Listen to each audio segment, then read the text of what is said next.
Hello everyone. आज हम कुछ एप्लीकेशन ऑफ ट्रिग्नो की टर्मिनोलॉजीज हैं जो कि हमें बहुत यूज होती है क्वेश्चन सॉल्व करने में, उनको समझते हैं। देखते क्या है, थोड़ी सी कंफ्यूजिंग है इसीलिए हम इन्हीं को पढ़ते हैं आज।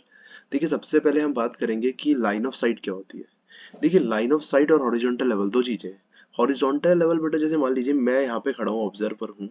अगर मैं यहाँ पे ऑब्जर्वर हूँ तो मेरी आंखों का लेवल, मतलब मेरी आंखें यहाँ से बिल्कुल स्ट्रेट अगर देखें तो इसको बोलूंगा मैं हॉरिजॉन्टल लेवल, है ना। और एक चीज और, हॉरिजॉन्टल लेवल हमेशा ग्राउंड के पैरेलल होता है। मैं यहाँ खड़ा हूँ तो ग्राउंड के पैरेलल ही होता है हॉरिजॉन्टल लेवल, मतलब मैं सीधा खड़ा होऊंगा तो मैं अपनी आंख में बिल्कुल सीधे सीधे जो देखूंगा उस लाइन को बोलूंगा मैं हॉरिजॉन्टल लेवल। ये हमारी हॉरिजॉन्टल लेवल है, ठीक है। अब इस एग्जांपल से आप समझ जाएंगे। ये देखिए, यहाँ पे एक अच्छा सा ड्राइंग है। यहाँ पे क्या है, जैसे मान लीजिए मैं नीचे खड़ा हूँ और मैं किसी ऊपर वाली चीज को देख रहा हूँ, तो मैं सीधा तो देखता तो ये वाली लाइन है मेरी, ये मेरा हॉरिजॉन्टल लेवल है।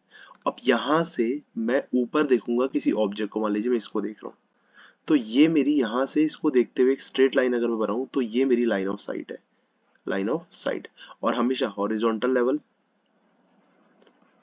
एंड किस किस के बीच में, horizontal level and line of site, line of site के बीच का जो एंगल होगा वही होगा angle of elevation, angle of elevation. लेकिन इसमें एक चीज है, हम कहाँ पे देखने चाहिए, अपवर्ड, ऊपर की तरफ देखते हुए होंगे तब। तो ये जो मेरा एंगल हुआ हॉरिजॉन्टल और लाइन ऑफ साइट के बीच में, ये मेरा एंगल ऑफ एलिवेशन है। बात करते हैं एंगल ऑफ डिप्रेशन की। तो एंगल ऑफ डिप्रेशन क्या होगा बेटा, सबसे पहले एंगल ऑफ डिप्रेशन या फिर हॉरिजॉन्टल और लाइन ऑफ साइट, देखो कहानी सेम ही है। मैं यहाँ पे ऊपर ऊपर यहाँ कोई पंछी बैठा है, अगर वो सीधे देखेगा तो ये उसका हॉरिजॉन्टल लेवल है, और जो कि ग्राउंड के पैरेलल है, ये ग्राउंड है, इसके पैरेलल है, ठीक है। अब वो यहाँ से नीचे देखेगा तो ये इसकी लाइन ऑफ साइट है, ये इसकी लाइन ऑफ साइट है। ये वाली जो है, जो इस चूहे को देख रही है, तो ये लाइन ऑफ साइट है, ठीक है। अब हॉरिजॉन्टल लेवल और लाइन ऑफ साइट के बीच का एंगल ये है, तो ये होगा हमारा एंगल ऑफ डिप्रेशन। अब एंगल ऑफ डिप्रेशन क्यों, क्योंकि हम नीचे की तरफ देख रहे हैं अभी, अपने हॉरिजॉन्टल लेवल से नीचे, बिलो, तो इसीलिए इसका नाम है एंगल ऑफ डिप्रेशन। और ये है एंगल ऑफ एलिवेशन, ऊपर देखता हुआ और ये नीचे देखता हुआ, ठीक है। अब इनके कंबाइंड अगर एक ही डायग्राम में अगर हम बात करें कि मान लीजिए मैं ग्राउंड पे खड़ा हूँ, अब मैं आंखों से अपने, ये मेरा हॉरिजॉन्टल लेवल है, सीधा मैं यही देख सकता हूँ। अब यहाँ से अगर ऑब्जेक्ट कोई ऊपर रखा है तो ये एंगल ऑफ एलिवेशन हो जाएगा।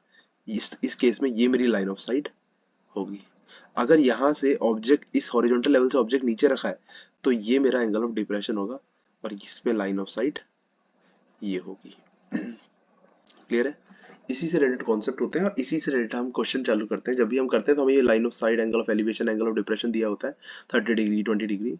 इन्हीं को सॉल्व करने के लिए डायग्राम बनाने में बहुत ज्यादा इंपॉर्टेंट है, ठीक है। चलिए, थैंक यू।